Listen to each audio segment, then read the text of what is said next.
eksklusif ini bahwa telah diterbitkan surat perintah penghentian penyidikan SP3 atas nama Peggy Setiawan. Betul ya Bung Tony ya? Betul. Boleh saya lihat? Ya ini kebetulan agak apa? Dan ini tidak apa-apa diumumkan kan? Oke, ditandatangani oleh... Ya pemirsa, saya baru mendapatkan informasi baru eksklusif ini bahwa telah diterbitkan surat perintah penghentian penyidikan SP3 atas nama Peggy Setiawan. Betul ya Bung Tony ya? Betul. Boleh saya lihat? Ya ini kebetulan agak apa? Dan ini tidak apa-apa diumumkan kan? Oke, ditandatangani oleh Direktur... Eksklusif di Suara. Iya. Rakyat bersuara. Oleh, boleh saya baca ya? Ditandatangani oleh Direktur Reserse Kriminal Umum Polda Jawa Barat, Surawan SIK, Komisaris Besar Polisi. Betul ya? Tanggal 8 Juli. Tanggal 8 Juli kemarin langsung keluar. Langsung. Tapi ini belum ada informasinya. Tapi baru kemudian disampaikan sekali ini pertama kali diinformasikan. Ya, SP3. Pak Arianto mungkin yang menjawab kenapa tidak diinformasikan ke publik. Jadi gini, Bung Aiman sebentar. Ya. Ya, jadi setelah adanya putusan pra peradilan, kemudian Polda Jawa Barat kan melakukan konferensi pers bahwa akan mematuhi putusan pra peradilan. Yang menjadi kewenangan penyidik dalam hal ini mematuhi adalah untuk memberhentikan penyidikan terkait penyidikan terhadap Peggy Setiawan dalam kasus Pina Eki.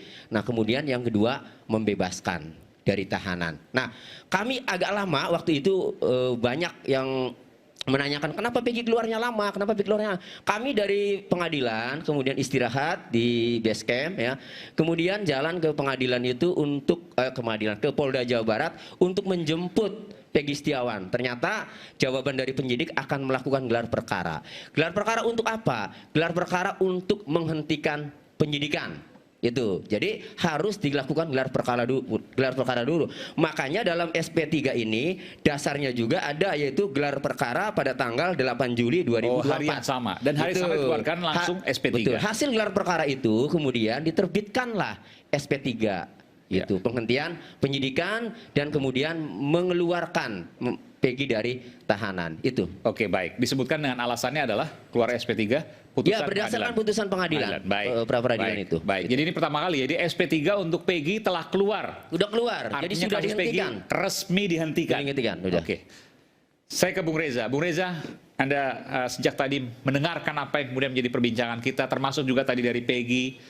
Pertama kali kemudian dia cerita juga terkait dengan BAP-nya, tato, pernyataan Sudirman dan lain sebagainya.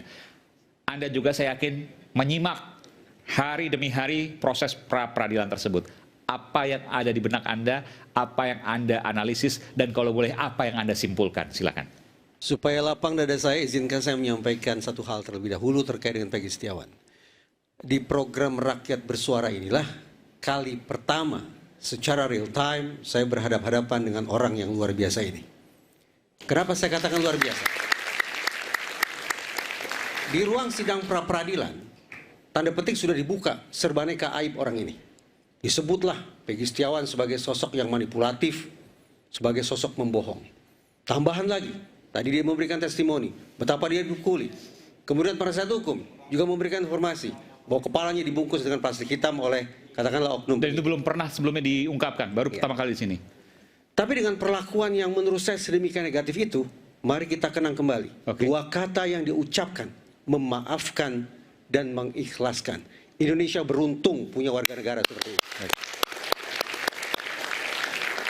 Kendati demikian, kita tetap harus mengingat-ingat kembali butir nomor 8 dalam putusan hakim, kewajiban untuk berpikir keras dan bekerja ikhlas untuk memulihkan martabat orang ini. Secara konkret, ini pesan kebaikan yang ingin saya kirim kepada Korps Tribrata, wabil khusus Polda Jabar. Pesan kebaikan bahwa tanpa harus menunggu ada mekanisme hukum formal apapun, betapa indahnya seandainya Polda Jabar menyambangi atau bersilaturahim ke keluarga Peggy Setiawan, menyampaikan permintaan maaf, dan memberikan, sebutlah, uang kepedulian atau uang kemanusiaan untuk keluarga yang pernah ditimpa kemalangan ini.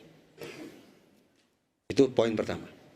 Poin yang kedua, saya acap kali mengkritisi kasus Cirebon ini sebagai contoh pengungkapan yang terlalu mengandalkan pada mencari keterangan. Oleh karena itu di program Rakyat Bersuara pula berulang kali saya katakan, sepatutnya daripada mencari-cari DPO, yang perkiraan saya nama para DPO itu muncul dari keterangan dari para tersangka, dari para saksi yang jangan-jangan juga diperoleh dengan cara-cara yang abusif atau intimidatif, lebih baik eksaminasi ke titik hulu. Dan ternyata posisi saya sejak awal itu segendang sepenarian dengan pernyataan Kapolri bahwa ternyata ada kerja-kerja saintifik yang tidak optimal berlangsung pada tahun 2016. Tahap awal, betul.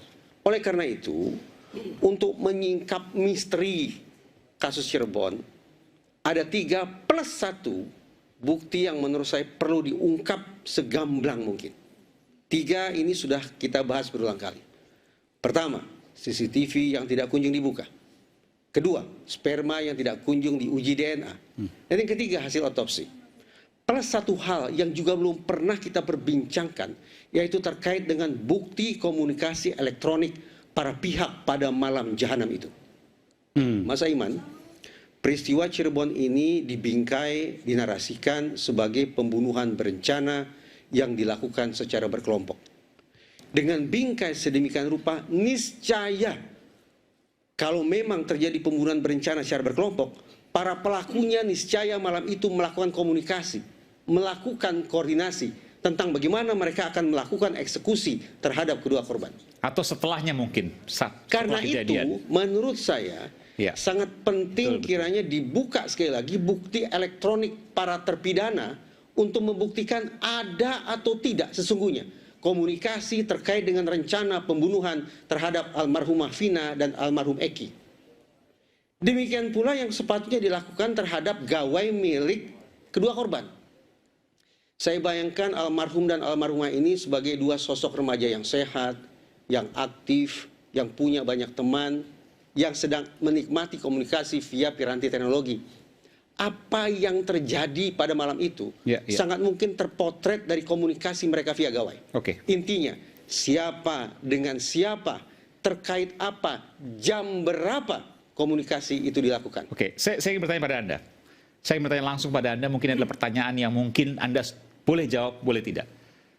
Kalau saya menyimpulkan dari apa yang Anda sampaikan, artinya Anda besar kemungkinan berseberangan dengan 3 hasil peradilan terhadap 8 terpidana itu.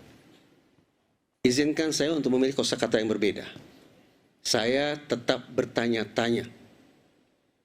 Kalaulah ini disebut sebagai pembunuhan, siapa sesungguhnya pembunuh terhadap kedua korban itu? Ini baru terjawab menurut saya, sekali lagi, hanya ketika bukti komunikasi elektronik para terpidana, dulu tersangka dibuka, dan bukti komunikasi elektronik kedua korban juga dibuka. Firasat saya mengatakan, firasat, bahwa boleh jadi pihak kepolisian sesungguhnya sudah memiliki bukti yang rinci serinci-rincinya tentang komunikasi elektronik para pihak tersebut. Tapi di mana posisi barang bukti itu yang masih menjadi pertanyaan.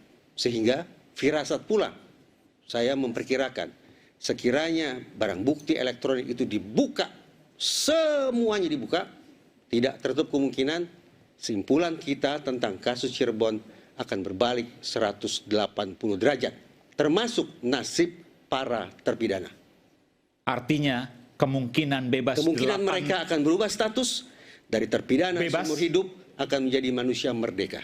8 terpidana itu? Perkiraan saya demikian kalau bukti elektronik itu dibuka semuanya. Luar biasa. Kita kembali saat lagi, tetaplah bersama kami Live Bersuara.